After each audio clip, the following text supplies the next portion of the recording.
우리는 지난 주일 말씀을 통해 성경이 말하지 않고 있는 다른 복음, 다른 복음과 성경이 진정으로 우리에게 가르쳐주고 싶어하는 그 바른 복음을 비교해서 살펴보았습니다.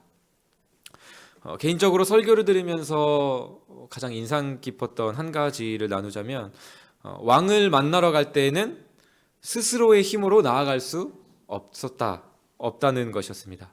인간은 본질적으로 죄인이며 스스로의 힘으로는 하나님께 나아갈 수 없기 때문에 오직 왕이 먼저 왕의 편에서 부르거나 허락할 때에만 왕을 만날 수 있다는 사실이 참 당연한 이야기인데 이것이 은혜로 와닿습니다.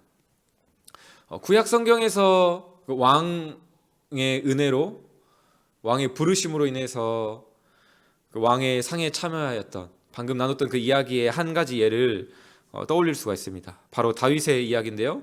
다윗이 사울에게 여러 날 쫓기고 왕이 된 후에 요나단의 아들 무비보셋을 찾아냅니다.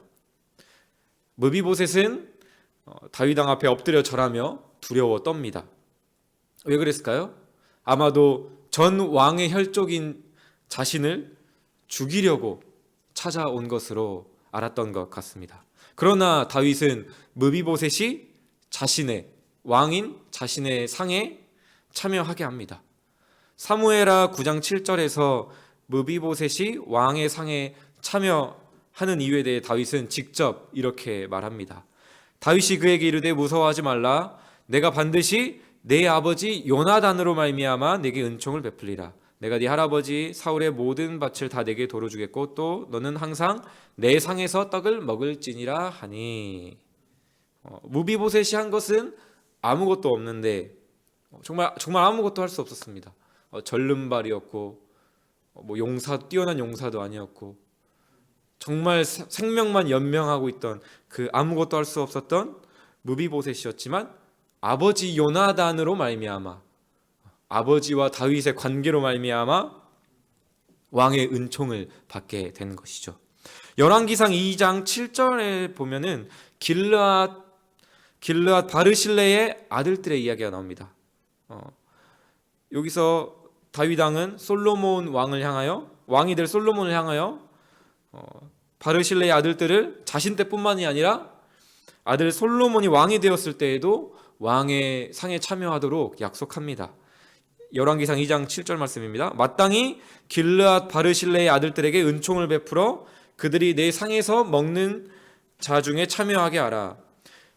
그 이유에 대해서 이제 이렇게 이야기합니다. 내가 내 형 압살롬의 낯을 피하여 도망할 때에 그들이 내게 나왔느니라.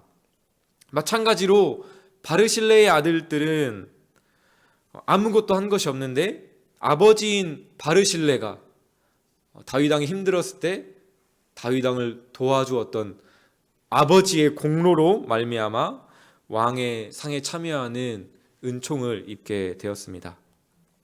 무비보셋이 자신의 행위는 아무것도 없는데 아버지 요나단으로 말미암아 왕의 상에 참여했던 것처럼 바르실레의 아들들이 자신들의 행위는 아무것도 없는데 아버지 바르실레로 말미암아 다윗 왕과 솔로몬 왕의 상에 참여했던 것처럼 우리도 우리의 행위는 아무것도 없는데 우리의 맏형 되시는 예수님의 의로우심과 공로로 말미암아 하나님 나라의 백성이 되고 자녀가 되어 왕의 상에 참여할 수 있게 되었습니다.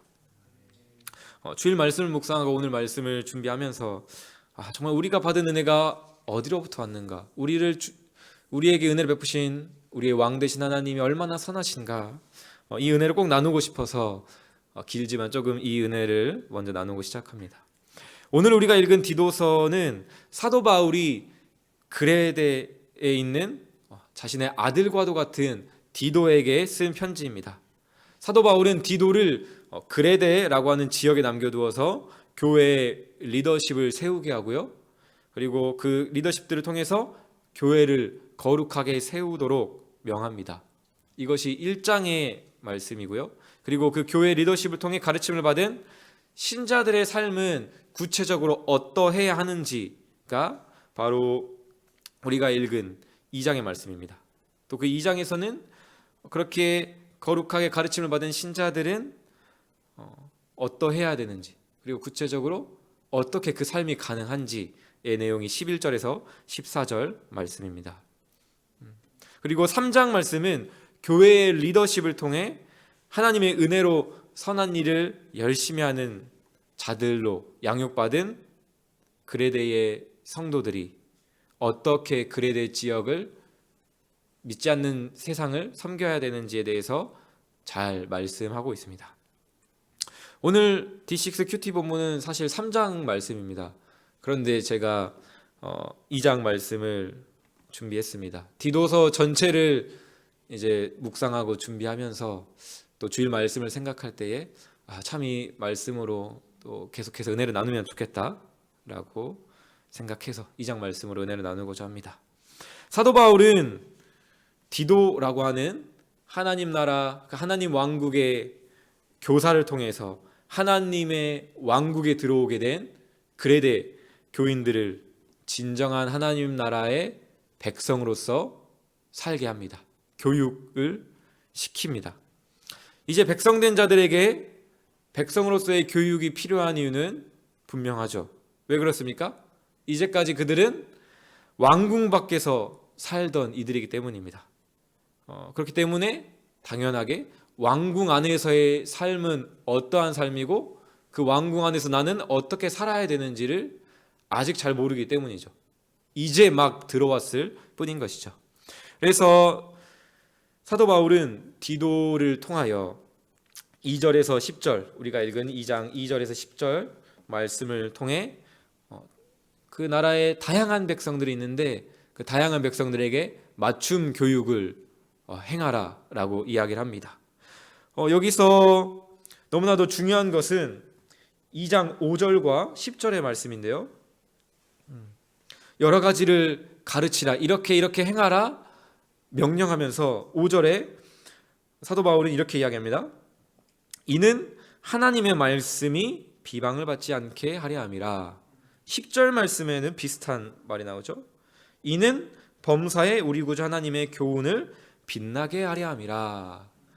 하나님 왕국의, 하나님 나라의 백성들이 선한 일을 열심히 하고 정말 순종하는 백성의 삶을 살아야 되는 이유가 어떤 자신들의 올바름을 증명하기 위해서, 자신들이 그 나라 백성으로서 살아남기 위해서가 아니라 왕 대신 하나님, 왕이 비방받지 않도록, 그리고 왕이 빛나게 하려 함이다 라고 이야기를 하고 있는 것이죠. 여기서 우리가 더욱 주목해야 할 것은 11절에서 14절의 말씀입니다. 2절에서 10절까지의 말씀이 이제 다양한 백성들에게 맞춤 교육이었다고 한다면 11절부터 14절의 말씀은 이 하나님 나라, 하나님 왕국 백성들의 공통되는 그리고 아주 핵심적인 교육의 내용이라고 할 수 있습니다. 바로 그 내용을 우리 다시 한번 11절에서 14절 함께 읽겠습니다.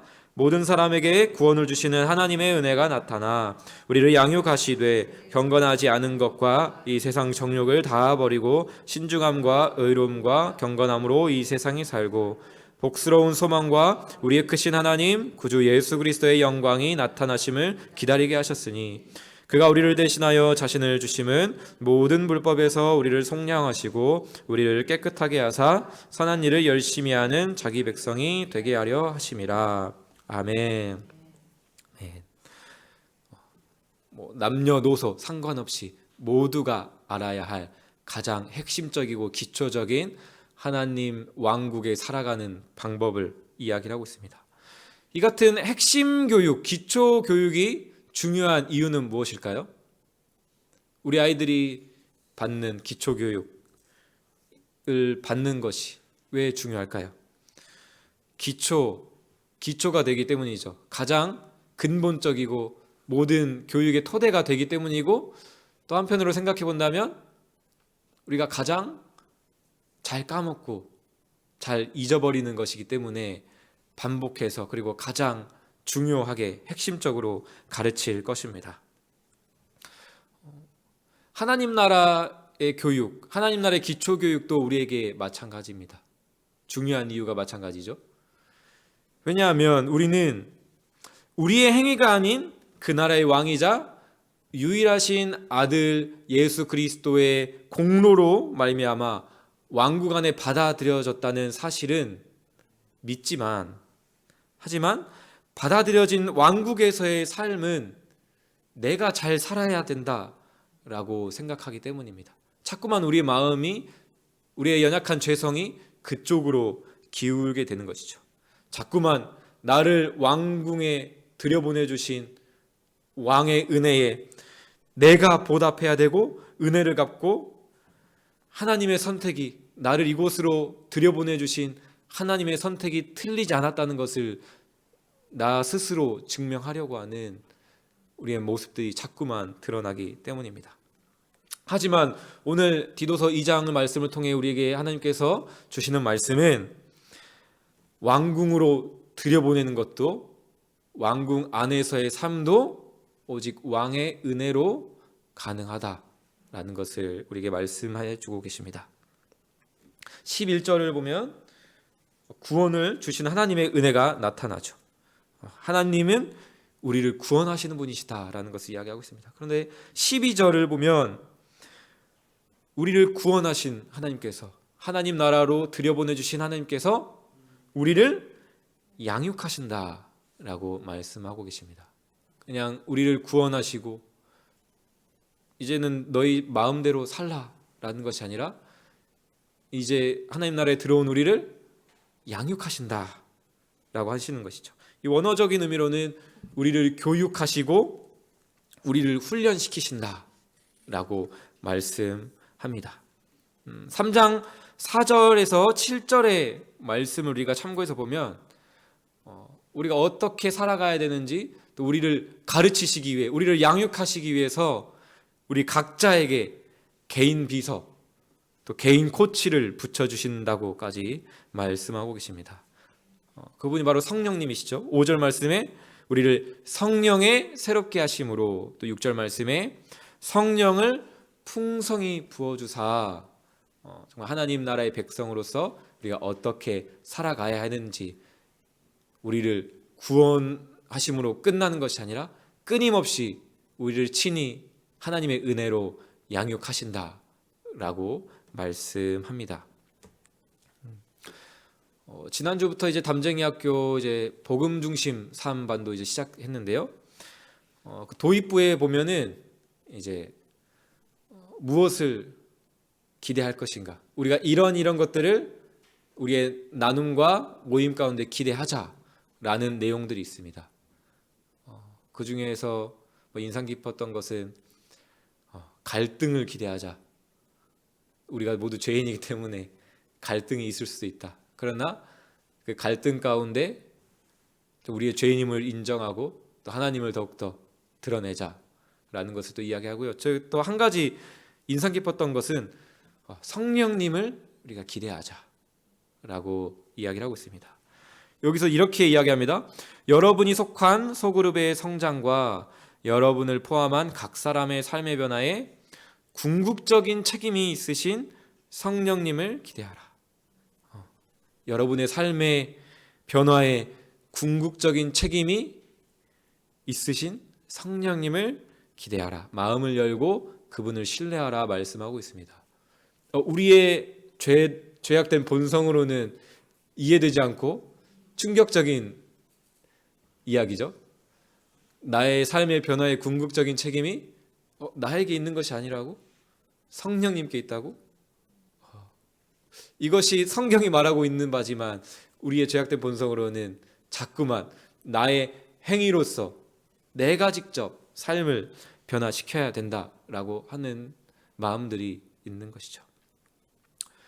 그러나 우리의 마음은 어떻습니까? 우리의 삶은 어떻습니까? 내 안에는 정말 변화를 기대할 만한 것이 아무것도 없다는 것을 우리는 너무나도 잘 알고 있습니다. 저도 이제 모태신앙으로 신앙생활을 해왔지만 저의 삶을 보면, 저의 모습을 보면 저는 교회를 다닐 수가 없었을 것입니다. 나의 행위를 봤을 때 왕을 보기 부끄러워서라도 그 왕궁 밖을 뛰쳐나갔을 것입니다. 그래서 나의 행위로 내가 증명해야 되고 내가 행위로서 내 삶을 변화시켜야 된다. 나에게 책임 있다라고 생각할 때에 우리는 이제 정죄감에 들 수밖에 없고요. 자책하게 되고 남들과 비교하게 되고 자만하거나 열등감에 빠지게 되는 것이죠. 그때에 저에게 주셨던 하나님의 은혜는 시편, 다윗의 시편을 보게 하셨습니다. 다윗이 너무나도 시편 23편에 아름다운 노래를 하나님께 고백하고 있는데 되게 평화로워 보이죠. 되게 평안해 보이고 정말 은혜로운 그 찬양을 언제 했나를 보면은 사울에게 쫓길 때, 압살롬에게 쫓길 때 그 찬양을 하고 있다는 것이 저에겐 가장 큰 위로가 되었던 것 같습니다. 나는 여전히 내 스스로 죄를 해결하려고 하고 나의 의와 내 행위라는 또 다른 죄에 쫓기고 있을 때, 그래서 나는 결코 변화될 수 없나 보다, 나의 삶에 변화를 기대하기를 스스로를 보면서 포기하고 낙심하고 있을 때 다윗의 모습을 보게 하신 것이죠. 지금 현재 다윗은 쫓기고 있고 왕이 될 것이라는 생각은 전혀 없고 너무나도 비참한데 자신의 상황과 자신의 행위를 보지 않는 것이죠. 하나님께서 나를